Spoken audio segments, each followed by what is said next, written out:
in Soho picking up an old friend of mine back in high school, and I was approached by a dude named Dave.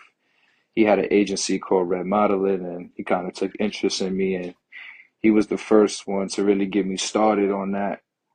Um, Doing that, I modeled for like Y3, Mark Echo, Vibe magazines, and there's a lot of other. You just can't skim through that, man. Say that again.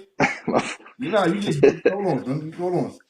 Yo, say that again, man. The people need to know. You gotta promote yourself out here, man. Say that one more time. So I met a dude named Dave. He owned his own modeling agency back in the day. It was called Red Modeling. And I'm not sure if it's really a thing now, but he's the one who actually got me started on the path of modeling. Right. He put me in shoots with like Y3, Mark Echo, Vibe magazines. There was a couple of other companies that I modeled for. I really don't remember. It That's was a big. minute ago. Yeah, so after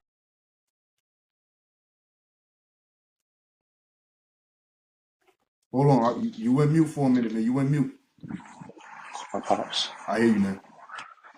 You get me? Yes, My sir. full ass. Okay. So after that,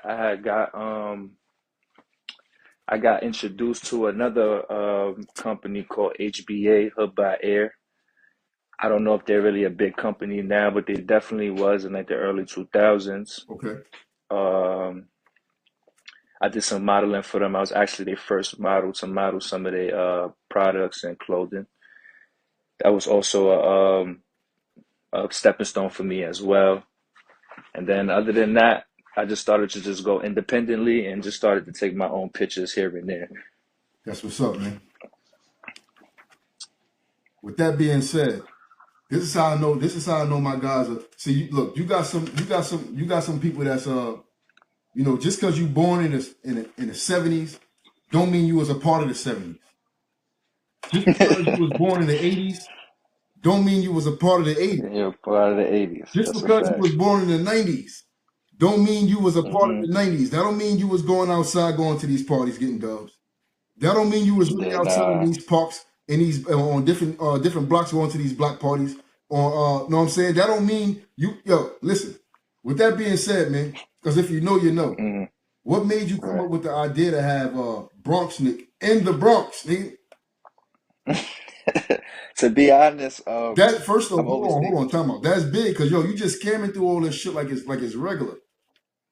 Fir- First off, if you know, you know. We already know the legendary Freaknik that goes down in Atlanta back in the days in the early '90s.